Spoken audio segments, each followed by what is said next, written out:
Good afternoon. Oh. Good afternoon.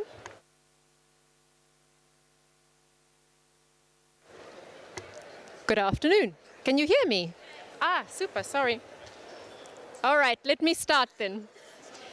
Excellencies, dignitaries, and all guests, it's a pleasure to be here this afternoon to welcome you to this Norwegian, CARICOM, CRFM, and UNDP side event that focuses on international and regional efforts to cooperatively address organized crime in the fisheries sector.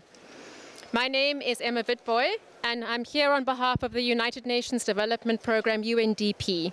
I'm going to be hosting the first part of the agenda. Before we start officially, I need to make a few housekeeping rules, please.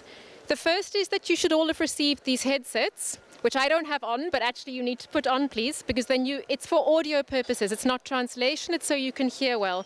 And if you have any challenges, please raise your hand, and either Simon over there will assist you or somebody from the technical team. Thank you. Secondly, I need to also announce that we have to stick to our time limit, please, because after this event, another event will start immediately. Another housekeeping announcement, please. You all received a QR code that signed you in here. That QR code will also give you access to the reception, which is straight after this event, and we invite you all to join us. And then finally, I'd like to note, please, we are live streaming this event, just so that you know. And it is going to be shown on YouTube, our Blue Justice website, and UNDP's Oceans Action face page. So welcome to all the viewers as well. That's enough from me now. So I'm now going to start out with the official program, and I would like to first of all invite our first speaker, His Excellency Bjørnar Skjæran, the Norwegian Minister of Fisheries and Ocean Policy, to please present his welcome address. The floor is yours, Your Excellency. Thank you.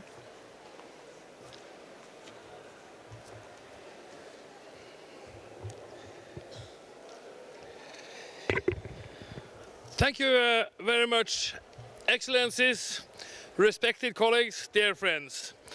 In 2018, we reached a milestone in Copenhagen. The International Declaration on Transnational Organized Crime in the global fishing industry was adopted by 9 countries. 4 years later, we now have 48 supporting countries. This is very promising, and I encourage more states to support it. We are moving in the right direction, and we are moving at speed. As Norwegian Minister of Fisheries and Ocean Policy, I would like to thank everyone for the trust that was placed in Norway as Secretariat of the Declaration. And on behalf of the 48 supporting countries, I would like to quote from the Declaration.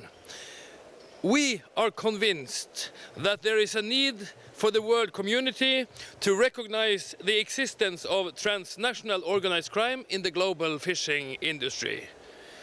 Well spoken. And we believe that this activity has a serious effect on the economy. It affects markets, harms the environment, and undermines human rights. In other words, ladies and gentlemen, this threat is real. Yes, today is not only one of the biggest, threats to our fisheries.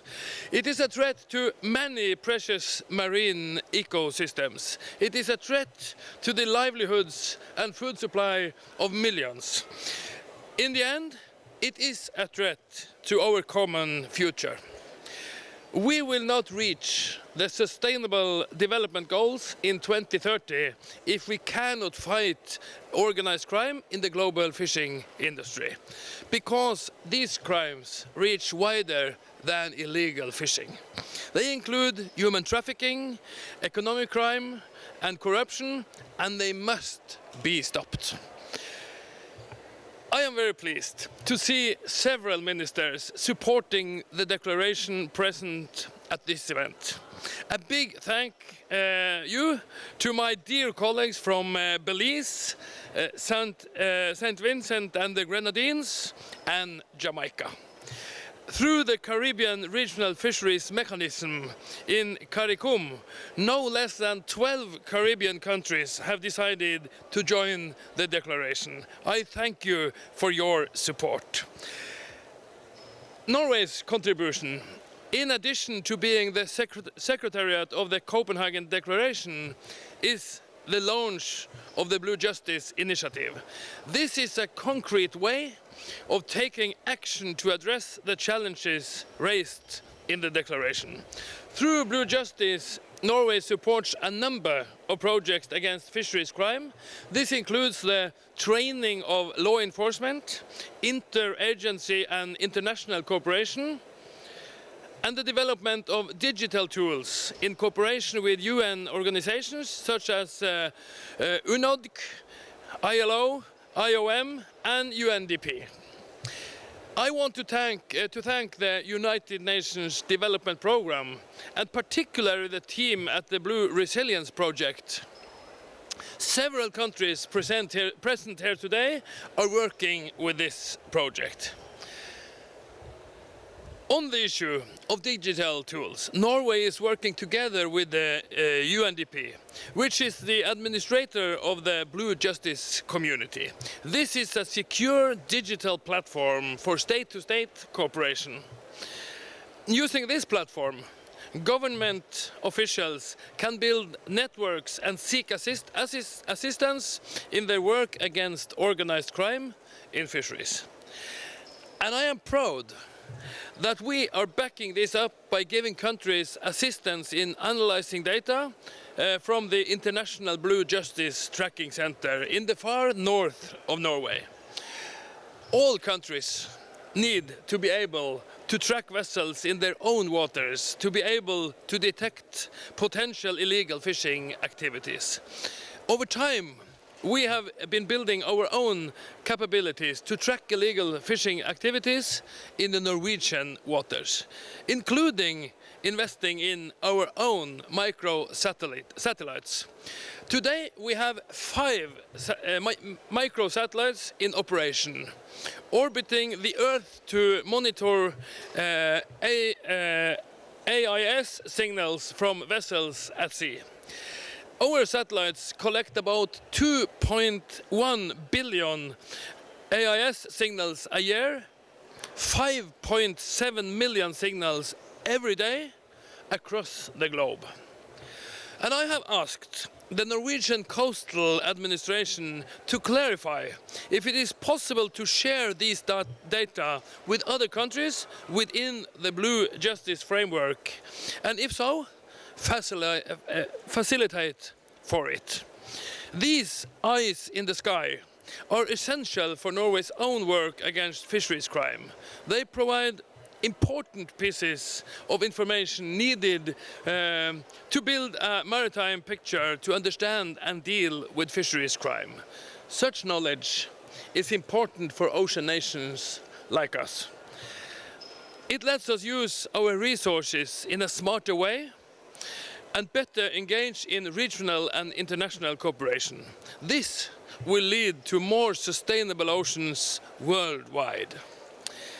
In May 2021, the Caribbean ministers of CRFM started in a resolution that they, and I read, endorse the Copenhagen Declaration and supports the Blue Justice Initiative as frameworks for international and regional cooperation to combat organized crime in fisheries. Again, I thank you for your support and encourage other states to follow the Caribbean lead and the 48 countries that currently support the Copenhagen Declaration. At last, I look forward to seeing you at the Blue Justice Conference, which is scheduled to be held in the UN city in Copenhagen in March next year. Thank you for your attention.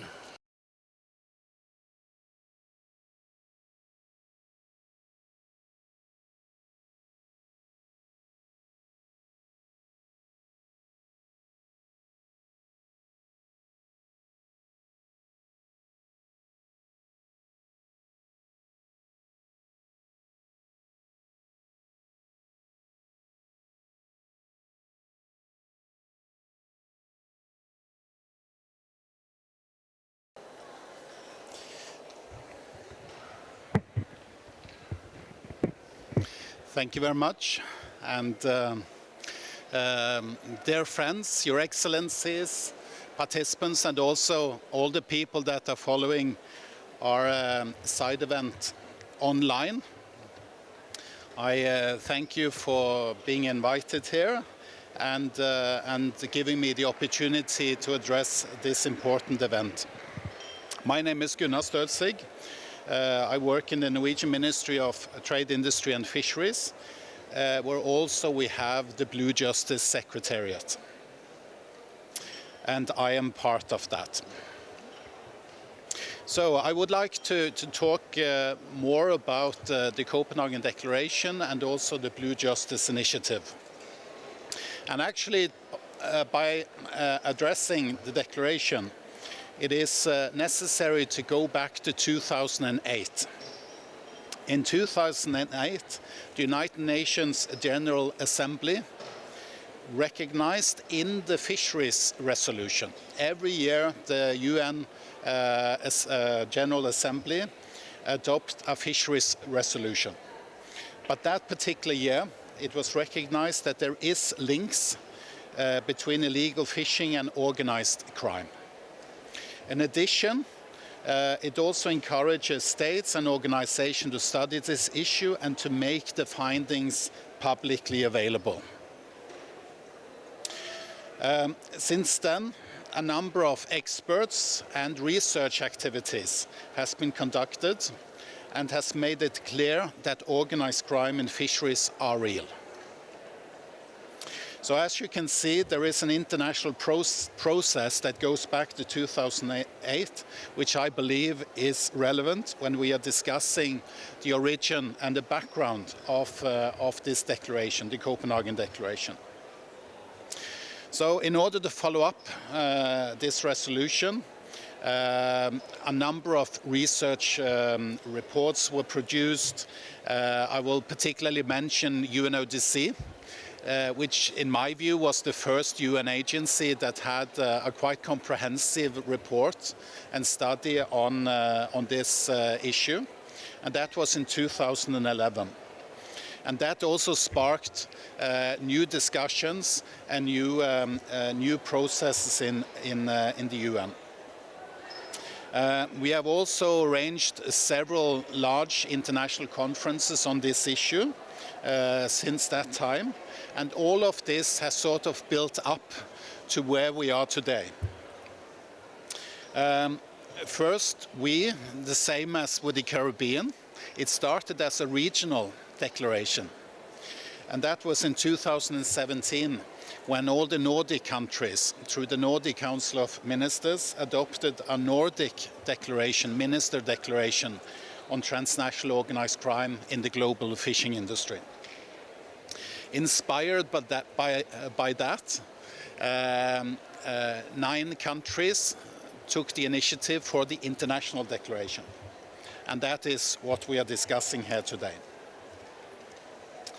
So it was, as you know, it was adopted in Copenhagen, and that's why we call it the Copenhagen Declaration. I of course wish that it was in a Norwegian town, but it was in Denmark. So what is the content of this declaration? Well, first of all, it's not a legal document, it's a political statement.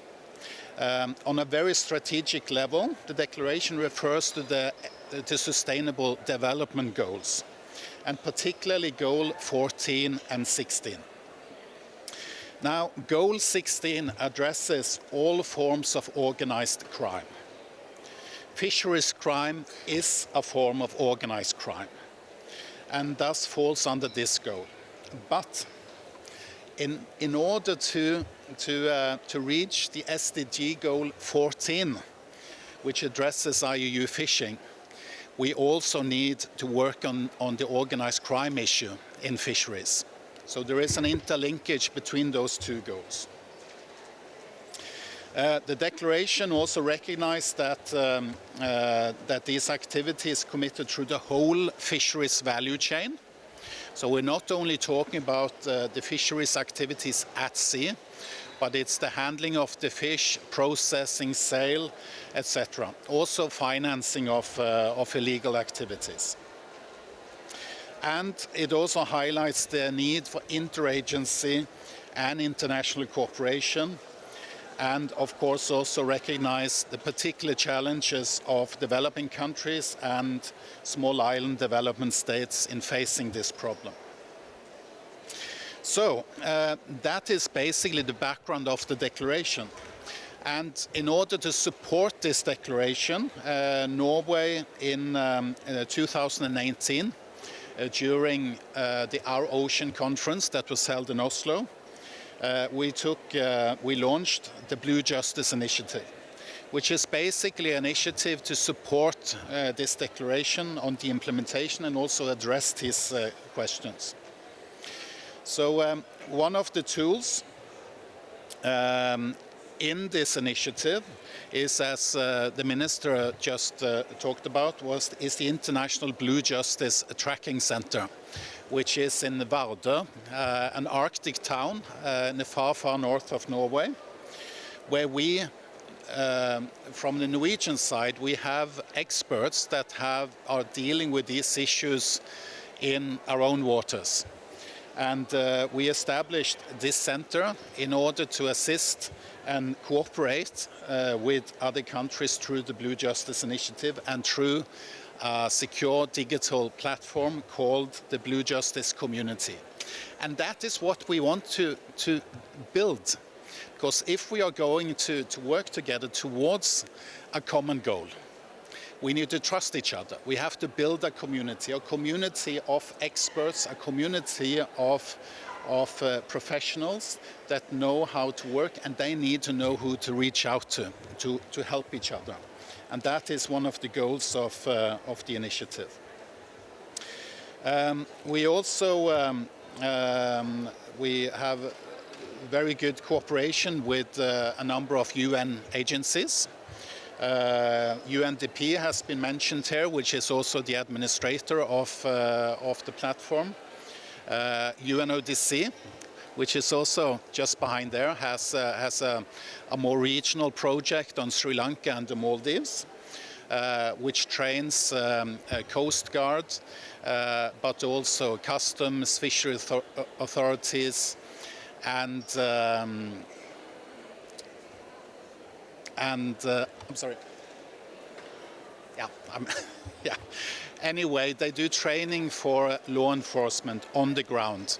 And it's also very happy to say that there have come real results out of that project, where they assisted Sri Lanka to seize large amounts of dried shark fins and dried manta ray gills. I believe it was 300 kilos of dried shark fins. So, and that is, of course, a very tangible result that we're very happy about. We also have a project with ILO and IOM, the International Organization for Migration, which is a research project on human trafficking to the fishing industry. And we also have a project which the Norwegian Police Academy is involved in. So this is just an example. Emma from UNDP is also going to talk more about their project in the panel afterwards. So I think I leave it with that. And I believe that to build a blue economy, you also have to make sure that the shadow blue economy does not get too big space into that economy. So we need also to work against illegal activities. We need to work towards, we have to have good crime prevention strategies. And of course, we also need international cooperation to be able to uncover the illegal activities that are occurring. So we therefore need to work towards a sustainable and fair blue economy, free from fisheries crime. So this is the goal of the Blue Justice Initiative, and thank you so much for listening. Thank you.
Honourable Ministers, distinguished guests, ladies and gentlemen, good afternoon again. It is my pleasure to be your moderator this afternoon for this session. During this session, we will provide some insight into the issues, challenge, and recent action taken by regional and national levels by Caribbean countries and institutions in addressing fisheries crime. Before I call on our distinguished panelists, please allow me to provide a brief overview on the regional situation in order to establish the background and context for the panel. The member states of the Caribbean Community, CARICOM, and its specialized fishery organization, CRFM, are small island developing states with limited land-based resources, but a large ocean space and ocean resources. The ocean resources in the Caribbean include rich and high diverse and productive marine ecosystems, with hundreds of species of marine fish, seabirds, marine mammals, and other marine life forms. These marine ecosystems and living marine resources in our waters are very important for food security and nutrition, livelihood, trade, and foreign exchange earnings. Input into our tourist industry, culture, and social and economic cohesiveness, stability, and for several coastal communities. The key points is that our ocean resources are fundamentally important and critical for sustainable economic and social development for our countries and the welfare of our people, for now and more so for the future.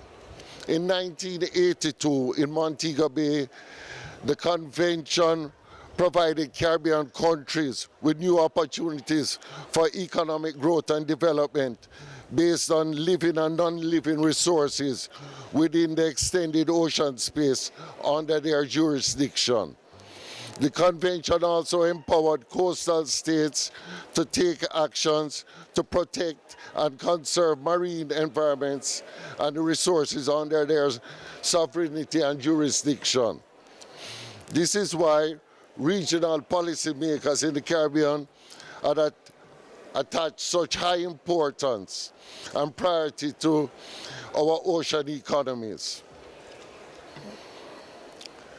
By developing, management, and conserving and protecting these resources. This was the inspiration that led to the development of the CRFM. And this has allowed the support to facilitate enhance regional cooperation in the fishery development, conservation and management of the welfare of the people of the region. Today there are many difficult challenges facing the fishery sector in the region. There's no doubt that one of the major problems that we are facing in the region is IUU fishing and related fisheries crime. Illegal, unreported and unregulated fishing and criminal networks that use fishing as a covert form for their criminal enterprise are major problems which are profoundly impacting fisheries globally and in the Caribbean region. Drug trafficking, human and small arms trafficking, and traders in contraband goods, amongst others, are using fishing as cover to conduct their criminal activities. These criminal activities not only profoundly impact on the sustainability of the fisheries resources and marine ecosystem, but also the livelihoods, food security and social and economic well-being and security of the people of the region. It is not surprising, therefore, that governments have accorded high priority to combat fishing crimes in the region. It is a very difficult problem that requires enhanced regional and international cooperation and collaboration to effectively eradicate. The CRFM has been coordinating regional efforts to prevent, deter and eradicate IUU fishing and crimes in the fishery sector. One of the important policy instruments that was adopted by the region policymakers to guide coordination and concerted action on IUU fishing and fisheries crimes in 2010, Fisheries Declaration and IUU. Whilst we have made progress, there's still a long way to go. More recently, in May 2021, at the 50th meeting of the Ministerial Council of the CRFM, we passed a resolution, MC15 of 2021, recognizing the value of the Copenhagen Declaration and the Blue Justice Initiative as important non-binding international framework for cooperation among states to prevent and eradicate transnational organized crime in the global fishing industry, and expressed unanimous support for the declaration and the Blue Justice Initiative. As well, called upon CRFM member states to individually support this declaration. In October 21, this was done at the CRFM high-level meeting of the ministers responsible for fisheries, which 12 CARICOM countries collectively signed the Copenhagen Declaration. It is against this background that we are meeting here today to focus on stock-taking, strengthening partnerships, capacity building, and application of innovative and technologically based solutions in combating fisheries crimes in the Caribbean area and globally. Thank you very much. It is my pleasure now to introduce our first speaker, the Honorable Perez Charles, Minister of Agriculture and Fisheries, Jamaica. You like to sit and present, or you like to come?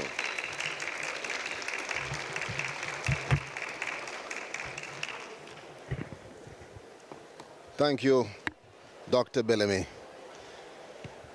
who has made it clear he's not here in his capacity as Jamaica. And I'll remember that. Let me acknowledge a colleague ministers on stage, and thank also the government and people of Portugal for hosting us. Blue Justice, Emma and the UNDP team. Today is an important day. Today we discuss issues that will cause national security, food security, environmental protection, and sustainable development to intersect. Today we are all here committed, convinced that the fisheries sector deserves our commitment and effort. Today we all, however, acknowledge that because of the illegal, unreported and unregulated fisheries which is taking place, we have before us confronting a barrier to us advancing this sustainable fisheries sector that we want in the Caribbean and across the world. And let me also acknowledge my good friend from Trinidad and her team. And so it is widely recognized that the IUU depletes fishing stocks. It affects our marine habitat. It puts honest fishers out of work and in unfair disadvantage. It distorts competition, weakens our coastal communities, and that is very important for us on this stage, because for us, the larger portion of our population is in the coastal community. And so this is an important discussion. It is estimated that the IUU catch and its impact rather on the environment is more than 30% of the total catch. And that for some species, IUU catches could be up to 3 times the permitted amount. Now I want that to sink in, and I want us to acknowledge the impact that has, the negative consequence that will have on the fisheries industry and on our industries nationally. It is therefore important for us to use data and to find ways to put in place systems such as that being done now through the Blue Justice Initiative. In Jamaica, a straightforward estimation of the impact of IUU fishing is difficult because of the dynamic, highly mobile, clandestine nature of this activity. However, if we look on the foreign motor fishing vessels that we have apprehended since the 1980s, and if we extrapolate the information on the average rate of poaching, we are looking at losing approximately 300 million US due to the foreign IUU fishing, and that's that's a lot for us. That's a big impact on our economy, and that's a conservative estimate of the direct losses in only a part of the picture. So, as indicated above, the devastating impact of IUU fishing results in overexploitation and the eventual collapse of important fisheries, thereby exacerbating poverty and threatening the livelihood of some of the most vulnerable citizens in our country.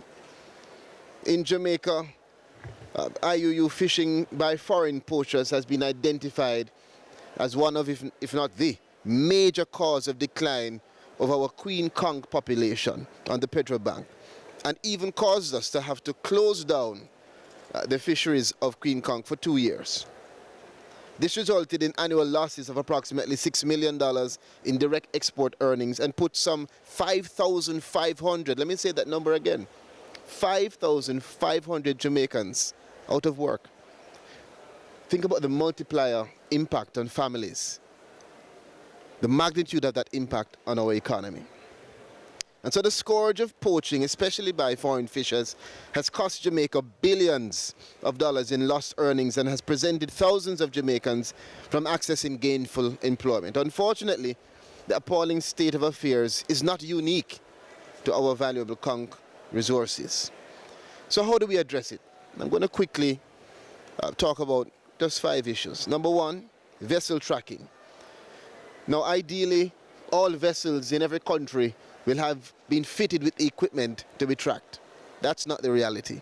The reality for us is that the vessel monitoring systems are found on the large industrial vessels, those that have the money to put them in, and have the added function, of course, of locating the vessels, which is mandatory if they're going to receive a permit to fish for conch and lobster in our waters. The reality is that there is a huge gap as it relates to those vessel monitoring systems being placed in the predominantly large small-scale vessels. And those artisanal fishers. And those are the ones which we have now the responsibility of protecting and ensuring that we can find a way to implement that equipment in their vessels. Particularly, as Dr. Bellamy, it's the International Year of Artisanal Fishing. Secondly, let's talk about the Blue Justice community very quickly. Currently, the staff that we have at home at our National Fisheries Authority have all joined the Blue Justice community. So everyone has their own personal login, and they can access the various levels of collaboration with members from regions from the region and across the world. However, most notable has been the improvement in the interagency collaboration seen in Jamaica since we have signed the Copenhagen Agreement, and I would, of course, encourage others to do the same. The map tools that are available with GIS capability to show visuals of vessels tracked is critical, and other geospatial technologies such as satellite and radar maps are also essential. And Jamaica is developing coastal radar mapping capabilities, which is going to add to the detection of marine crafts within a certain range. Crimes associated with the fisheries sector have created great interest in combining resources at various levels and from different spheres. Because as we know, the fisheries sector is used as a shroud for human trafficking, for trafficking of guns and drugs and other criminal activity. So we in Jamaica have recognized the importance, and of course, you know, we have given our support at the highest level in signing the Copenhagen Declaration. Let me move on quickly to the Port State Measures Agreement. Jamaica has begun, and we can announce that we have begun to take steps to accede to the Port State Measures Agreement since 2019 with the assistance and support of the FAO and the US government. And under the Port State Measures Agreement, foreign fishing vessels suspected or found to be involved in IUU activity are denied essential port services by the state who is a party to the agreement. And therefore, this acts as a deterrent to the illegally caught and traded products. Now, we again have some major gaps in Jamaica as it relates to the development of the appropriate facilities. And so we've had some discussions to see how we can advance partnerships to put in place the necessary facilities for us to operate what we have signed to. So we're talking about small vessels being equipped. We're talking about the port being in a state where we can function appropriately in accordance with the agreement. And now we're talking about enforcement. Let's discuss the enforcement capacity very, very quickly. While Jamaica is currently making efforts to improve our compliance capacity at our NFA, which is our National Fisheries Authority, the acquisition of assets such as patrol vessels and surveillance equipment also presents a major hurdle, but it is essential. And so we will need to find the funding, perhaps through international partnerships, to make sure that we are not just talking about enforcement, but we are executing and able to effect enforcement. Lastly, I want to just say that Jamaica is a party to sub-regional and regional fisheries management arrangements, and we intend to implement the agreed measures adopted in the framework of such arrangements, and those arrangements are consistent with international law. The goal is to deter the activities of vessels engaging in IUU and engaging in activities that undermine the effectiveness of conservation and management measures. And so we are particularly concerned with a number of the issues relating to, of course, those areas like conch and lobsters, which are critical to our industry. And it is essential for us, for example, to have synchronization of closed seasons for those products. That's the way that we're going to work together to solve the problem. Let me conclude by just highlighting there is no simple, no single, or no short-term solution to IUU fishing. And there's no simple, single, or short-term solution to the related organized crime issues and the network which is focusing their commitment and effort on keeping things as they are. They want the status quo. We want change. So we are the ones who have to put in more effort, more work, and have to make sure that we're not talking, but we are acting. Successful responses will require then a holistic and integrated approach, where policies are linked to the drivers for IUU fishing.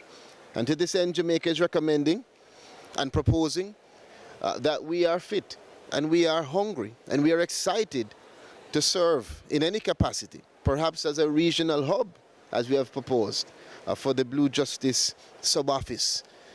That's the future that we see, where we can have that capacity to directly impact and to give support within the region and beyond.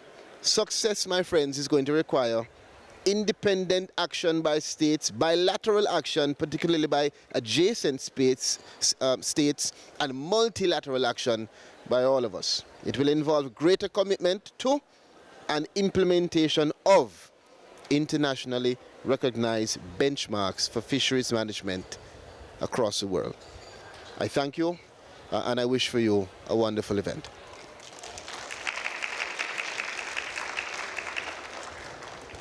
Thank you, Minister Charles. Next to present is the Minister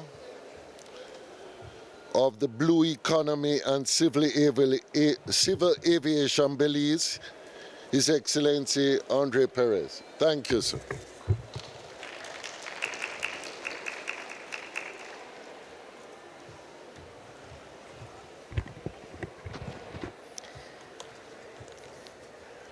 Good afternoon.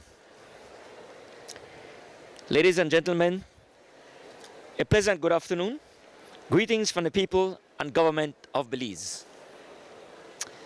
I want to thank you very much for the invitation to today's side event on fisheries law enforcement and international and Caribbean instruments on transnational organized crime in the global fishing industry. As the Minister of the Blue Economy and Civil Aviation, I am pleased to be part of this panel. Belize, in recent years, initiated a successful fisheries conservation and management framework that has sustained our small-scale fisheries.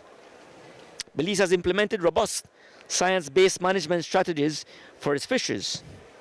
And also Belize has declared in 2022 a total of 11.3% of Belize's ocean as no-take zone, high biodiversity protection zones. Moreover, Belize has also developed comprehensive legislation for improved management of its fisheries resources, as well as addressing issues to curb IUU fishing. Under the Blue Bond Conservation Funding Agreement, Belize is committed to the implementation of a governance framework for domestic and high seas fisheries consistent with transparent, science-based, and socially responsible international best practices. This framework calls for ensuring compliance with all national, regional, and global obligations related to fishing activities, including enhanced monitoring to address illegal, unreported, and unregulated fishing activities. We also recognize the need to collectively fight against IUU fishing, and together, countries must continue to implement tangible actions to curb these illicit activities, both at the regional and international level. Central to the sustainable management of our fisheries resources is the combating of IUU fishing and transnational organized crime. IUU fishing, we recognize that it undermines the advancements made globally in strengthening fisheries management, thus impacting national economies and livelihoods of fishing communities. We too, as I would like to add, as how my colleague minister from Jamaica shared instances, especially with queen conch and lobster. And it's unfortunate that we have to reach to these decisions, as our colleague mentioned from Jamaica, to close the conch season for 2 years. This, I'm sure, must be recognized as necessary evil to combat what is in. Our country recognizes that we are in danger as well, that it is very vulnerable. And while the conch season, the conch products and lobster as well is very much a big part of the blue economy in Belize, We recognize that it is precariously on a dangerous side that we must be monitoring very closely. In fact, this weekend was the end of the conch season because we met our quotas, and that is part of what we do is by setting quotas. But we are under existential threat of the regional and foreign invasion of fisheries there, and that is very much a serious threat. Also, educating our people about the size of the conch that it must be harvesting. So constantly, not only we're talking about using technology, but it also entails educating our people who are also involved in this. And so in October 2021, Belize joined other countries in signing to the International Declaration against transnational organized crime in the global fishing industry. The Copenhagen Declaration complements the 2010 Fisheries Declaration on IUU fishing, which provides CRFM member states with a harmonized framework to combat IUU fishing. In addition, Belize has also adopted the 2019-2029 Regional Action Plan to prevent, deter, and eliminate IUU fishing in the WCAF Sea member countries. Furthermore, Belize adopted the 2018 OSPESCA, the Organization of Fisheries and Aquaculture in Central America. This strategy is to prevent, deter, and eliminate the IUU fishing in territorial waters and fisheries community. In 2020, Belize implemented a modernized and robust Fisheries Resources Act, which creates the requisite legal framework for sustainable fisheries. This new act establishes high fines and penalties which serve as deterrents in addressing illegal fishing. The act also makes some provisions similar to the US Lacey Act, which has fines and penalties for fisheries-related offenses committed contrary to the laws of another state. The COVID-19 pandemic devastating impacts on our economies and increasing threat to our resources by climate change and climate variability makes the fight against IUU fishing even more urgent and critical. It is crucial that new and innovative tools be employed that integrate modern technology in the monitoring and controlling of our small-scale fishing fleet. In fact, Belize is one of the few countries in the region that is piloting the use of mobile transceiver units on our small-scale fishing fleet as a tool to combat IUU fishing. The Belize Fisheries Department and co-managers of the marine protected areas have adopted the use of spatial monitoring and assessment tool. This is to improve enforcement efforts in the national waters. We are hopeful that our local efforts can provide effective examples and tools for our neighboring countries to improve the monitoring, control, and surveillances of fishing operations.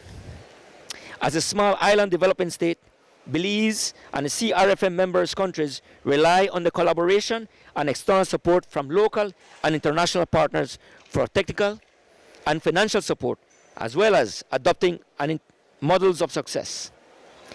Likewise, we invite the global community and partners to share experiences in tackling IUU fishing and organized crime in the global fishing industry through improved legal frameworks and use of modern technologies. My government affirms its commitment to continue to collaborate with partners to further address transnational organized crime in the global fishing industry through implementation of regional and international instruments. I thank you very much.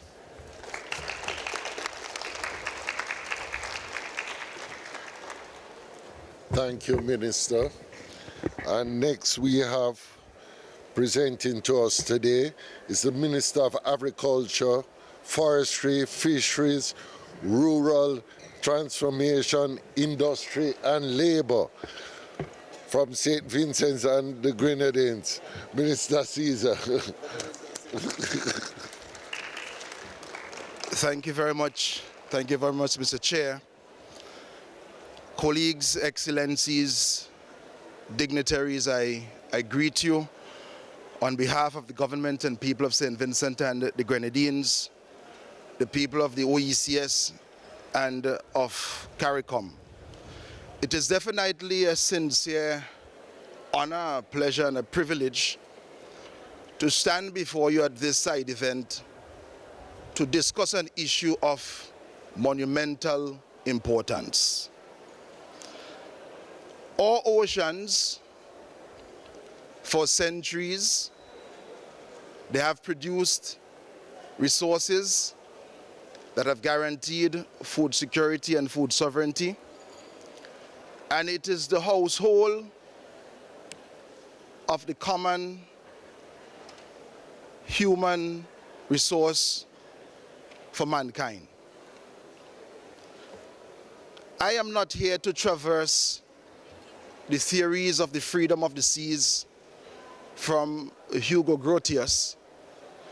Neither am I here to speak about the other crime scenes on the oceans that we have seen, whether it was the transatlantic slave trade or the most recent issues touching and concerning terrorism, because we must note that whilst we are here to discuss a particular subject matter touching and concerning fisheries, that our oceans have been historically a major crime scene.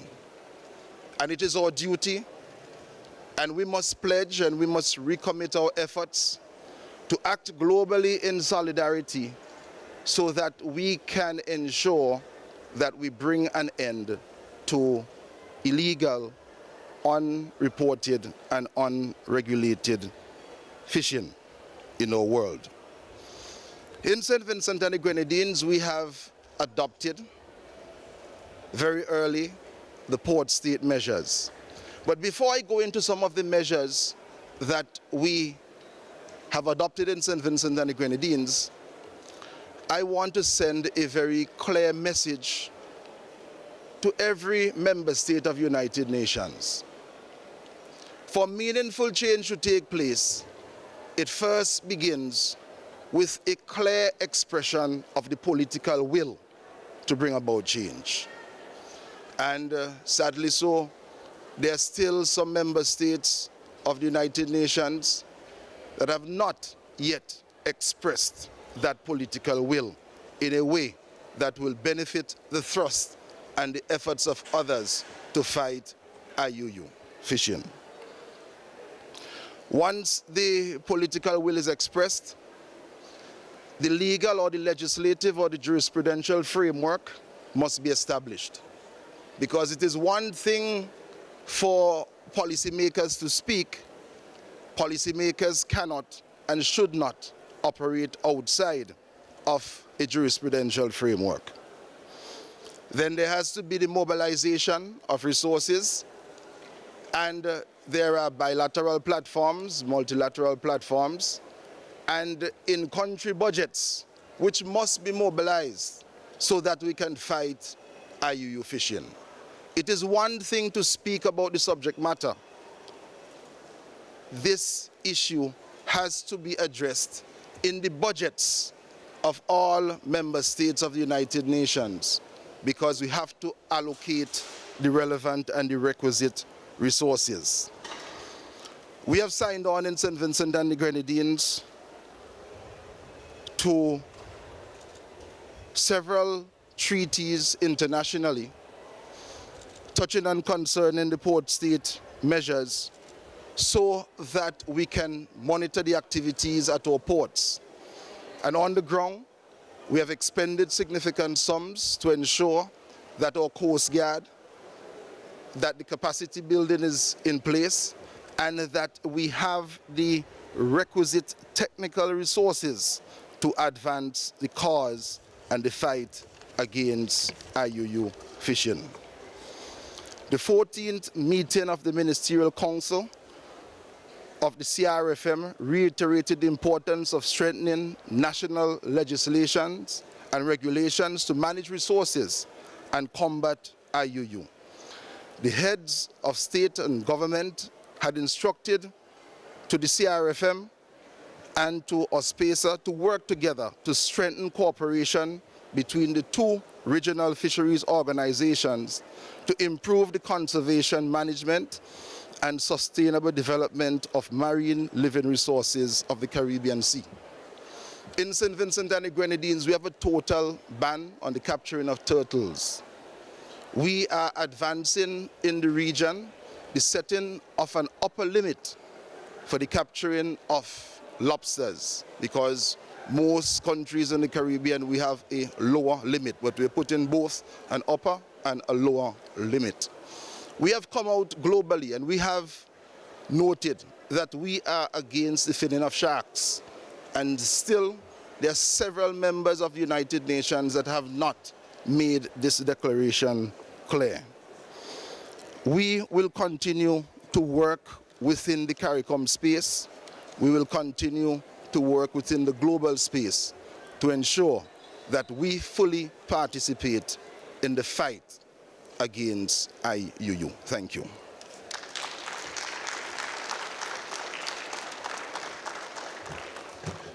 Thank you very much, Minister.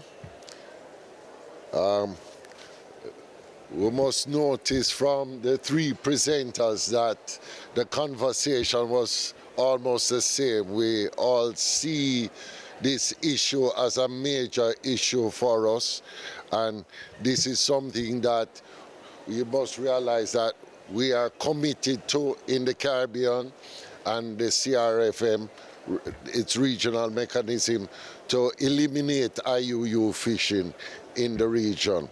Next on the program is our United Nations Development Program Blue Resilience Project Manager, Dr. Emma, please.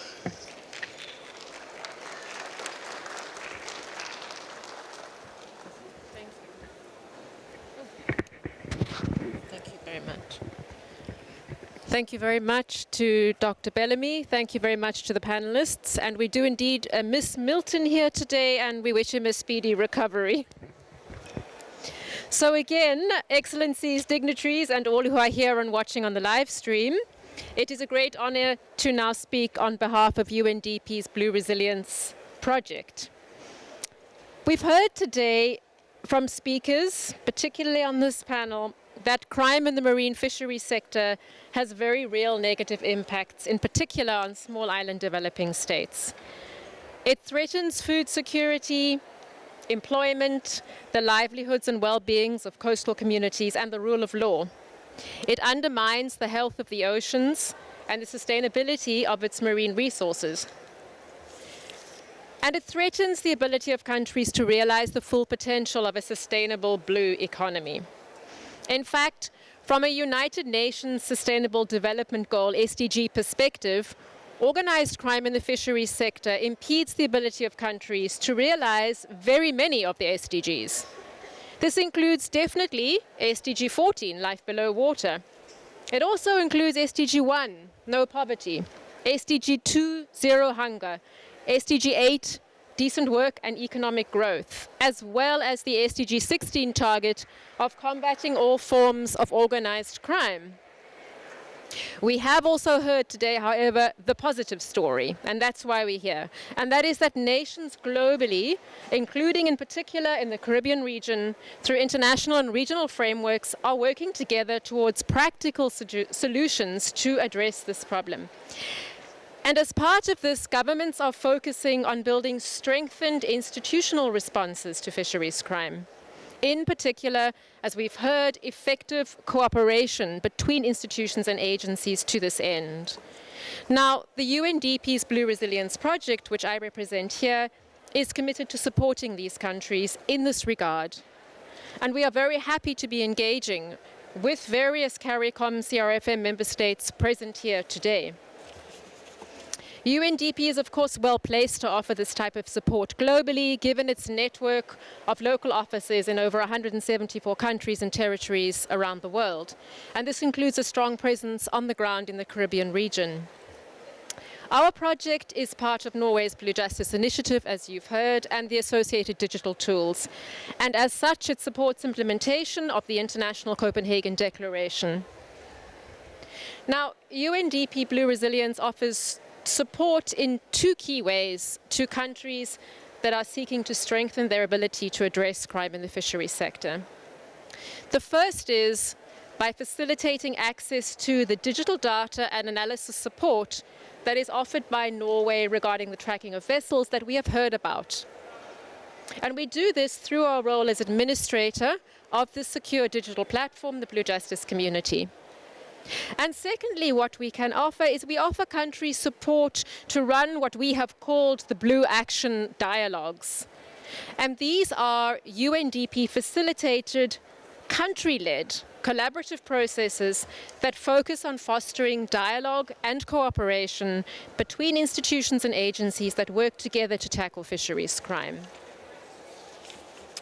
A key first element of a Blue Action Dialogue is developing a comprehensive shared understanding of the fisheries crime context throughout the value chain in the country in question, and here information from the digital data that's provided through the Blue Justice community contributes. The Blue Action Dialogues, they are country-led in that they are co-designed with countries, they build on existing processes and structures, and they're thus country-tailored with regards to context and to needs. And they are knowledge-based. So they draw on targeted empirical research, they draw on systems thinking and on local knowledge and skills that exist. And they foster peer support between agencies within countries as well as between countries. We are delighted to be embarking on the process of working together with various CARICOM and CRFM member states in initiating these dialogues. And I'm also pleased to say today that we are actually profiling these dialogues for the first time at an event, and we've produced a pamphlet to this end which is also available in PDF form, which explains a little bit more in detail. I would like to close this very short presentation of mine by first of all thanking Norway for its continuous support of our project. I would also like to thank the CRFM and CARICOM along with its member states for very fruitful collaboration on this event. And there in particular, I need to thank Milton, who I hope is watching on the live stream. And I would like to say that we look very much forward to future cooperation. So thank you very much. I hand back to Dr. Bellamy. Thank you, sir. Thank you. Thank you very much, Dr. Emma. It was very good. And I just like to see again, today in the Caribbean, we are celebrating International Fisherman's Day. It's a big day, and there are a lot of celebrations going on today. And I'd just like to bring to the attention of the audience, the theme for this year's, even though it's IAFA's year of the year of the artisanal fisher and fish farmer and aquaculture, in CARICOM, it's collective action for safe and resilient Caribbean fisheries. So it is really, today is a culmination of this idea. We're working together, even though some of the ministers here would probably thought they should be home celebrating. We can see that today is a part of the celebration. So thank you all. Next on the agenda, we'll be getting a presentation from the Deputy Director General, Minister of Trade, Industry, Fisheries, Section for Fisheries Crime and Compliance. Sorry. The Caribbean Community CARICOM Assistant Secretary General, Joseph Cox. Okay, it will be a video presentation. Sorry about that.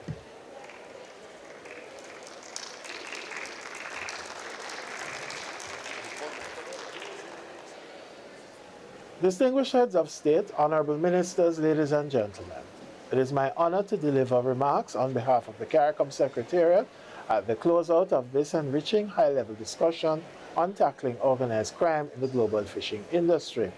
First, let me express my regrets for not attending in person, but be assured that this does not diminish the extreme importance that is accorded to the conservation, sustainable use, and indeed the peace and security of the oceans for CARICOM. IUU fishing and transnational organized crime in the global fishing industry constitutes a serious threat to the security and sustainable use of the region's living marine resources and marine biodiversity, which jeopardizes the food security and blue economic development of the countries in the region. IUU fishing and maritime security more broadly speaking is also of paramount concern to CARICOM since it undermines efforts to conserve and sustainably manage fisheries resources and furthermore jeopardizes food security, livelihoods and incomes from fisheries. In that regard, Article 60 of the revised Treaty of Chaguaramas, an article dedicated entirely to fisheries management, commits the member states of the community to collaborate with each other in the ongoing surveillance of their exclusive economic zones. To this end, the Caribbean community has invested in institutions such as the CRFM and the CARICOM Implementation Agency for Crime and Security Impacts to both improve our collective management of our living marine resources and to bolster regional capacity in security matters. In so doing, we have strengthened our ability to combat the scourge of IUU fishing and the organized crime that is part of that phenomenon. In 2010, our heads of government issued the Fisheries Declaration on illegal, unreported, and unregulated fishing, in which they expressed their determination to work together and with other stakeholders, including regional and multilateral partners, to identify, prevent, deter, and eliminate IUU fishing within the Caribbean and globally.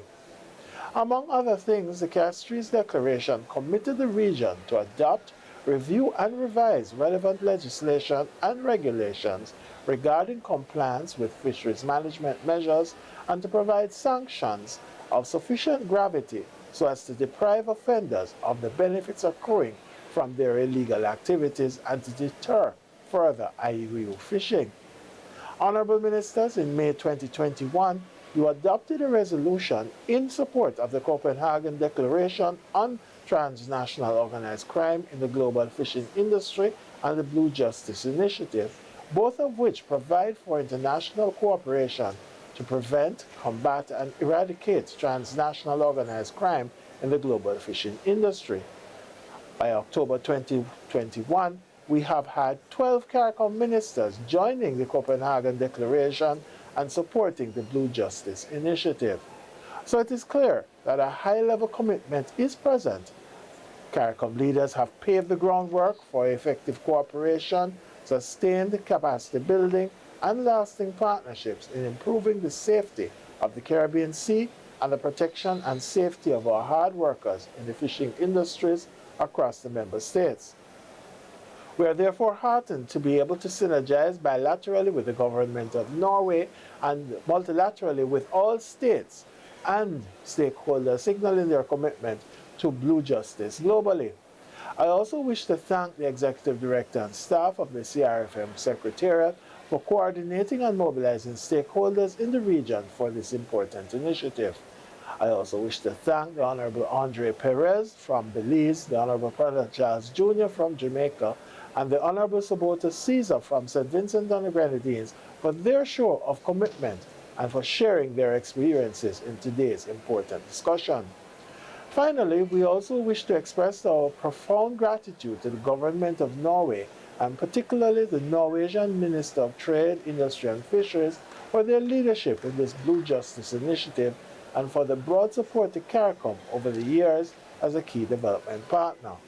Likewise, we are grateful for the support of the UNDP through the Blue Resilient Project as a long-standing partner in CARICOM.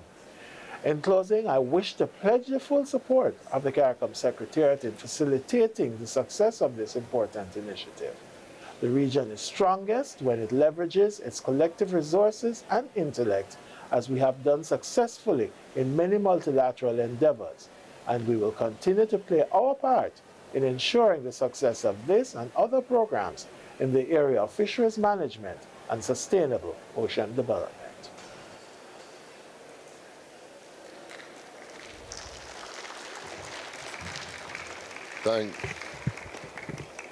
Thanks to Mr. Cox for that presentation. So let me do it again. Let me start over. The Deputy Director General, Ministry of Trade, Industry and Fisheries, Section for Fisheries, Crime and Compliance. Mr. Norhang, please.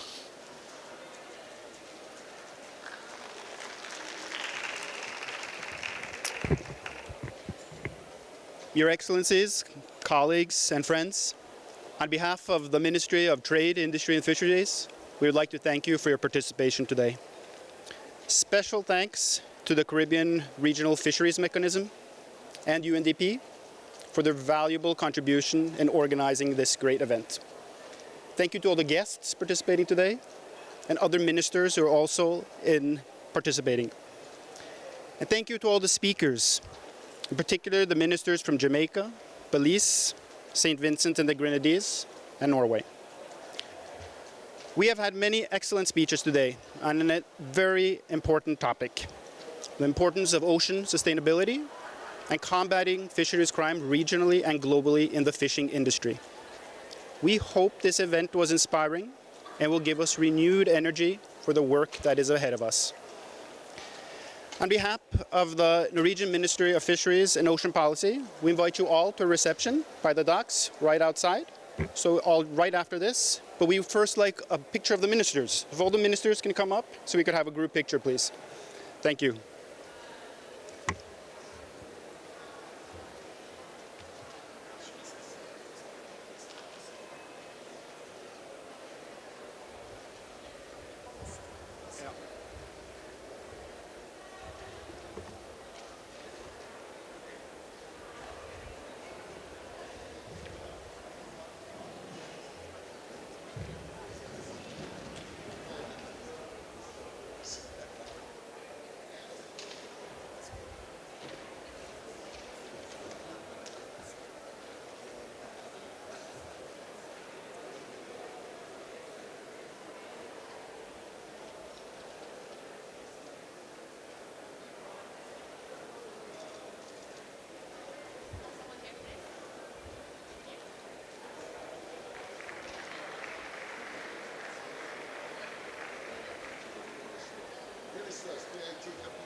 Vi går opp I'm the her. only woman, so Yeah, we I'm need the only that. woman. Skal vi gå back up? In front. In the No, in front. front, yeah. In front, yeah.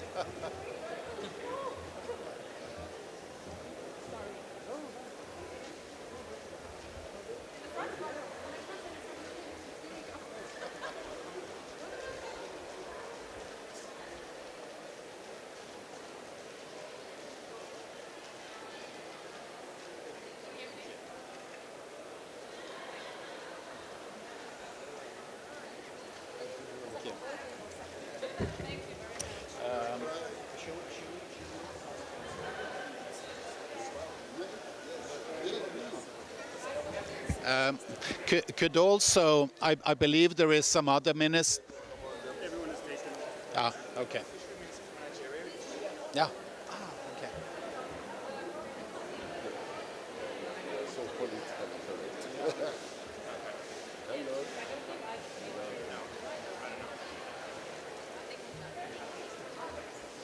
Almost we could see the Caribbean picture. Yes. Oh, you Excuse me.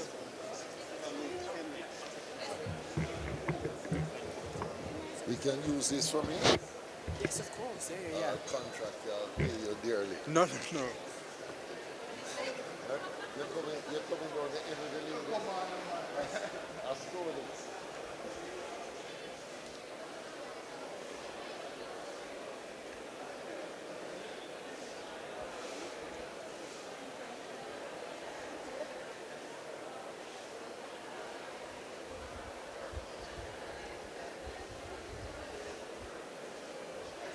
Thank you.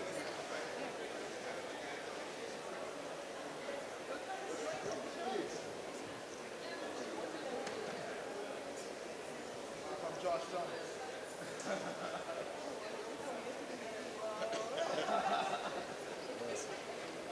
Organised, fighting for the unity. Thank